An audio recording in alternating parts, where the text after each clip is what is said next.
We often view an island as the ultimate disconnection, a place to leave a busy schedule behind and step into a quieter version of the world. But geography defines an island by what it lacks, any physical connection to a mainland. Looking at this single bridge of sand, we can see why this landform remains a peninsula rather than a true detached island.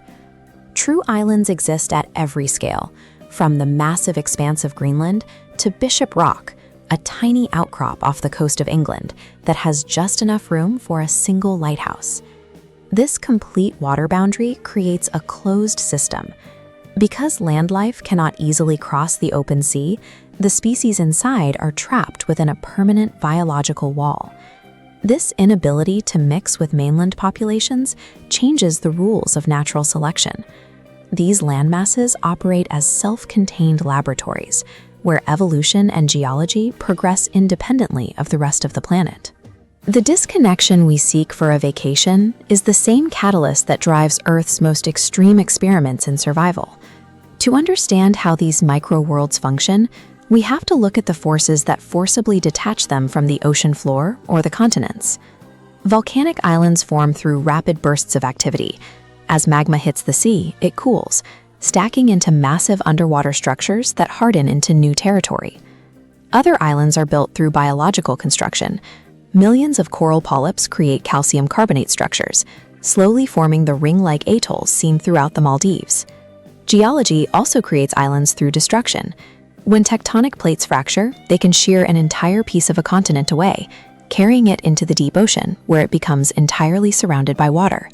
Rivers and melting glaciers add to the map as well, depositing enough silt and debris over thousands of years to build up stable land within existing bodies of water.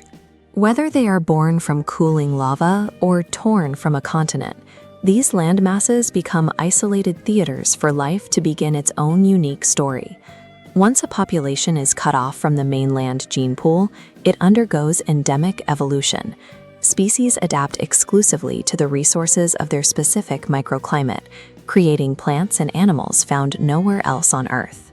This evolutionary divergence is visible in the Galapagos iguana. Its hardened scales evolved specifically to blend into the black volcanic rock of its isolated shoreline.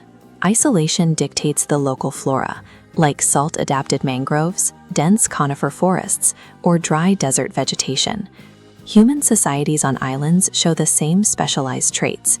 Every part of the local economy, diet, and culture is built strictly around what the immediate soil and surrounding sea can provide. At the furthest extreme of this isolation are groups like the Sentinelese, uncontacted people who have remained separate from modern global society for thousands of years. These geographic walls act as planetary time capsules, allowing life and culture to evolve on tracks that are completely invisible to the world. This protective isolation is failing. The geographic barriers that stood for millions of years are being breached by global human activity. Rising global temperatures are causing sea levels to climb, actively swallowing the limited landmass of these closed systems, while increasing the frequency of destructive cyclones. Industrial currents now deliver massive amounts of artificial plastic waste directly into these sensitive ecosystems, breaking the island's natural defenses with foreign debris. Unregulated tourism and the over-extraction of local resources like fish are destabilizing the delicate biological balance that these islands spent millennia building. Protecting these habitats requires reducing carbon emissions, ending ocean pollution, and moving towards responsible visitation that respects local ecosystems. The survival of Earth's most sensitive microworlds now requires active human restraint. These environments have lost their natural protection, and our choices determine if they remain intact.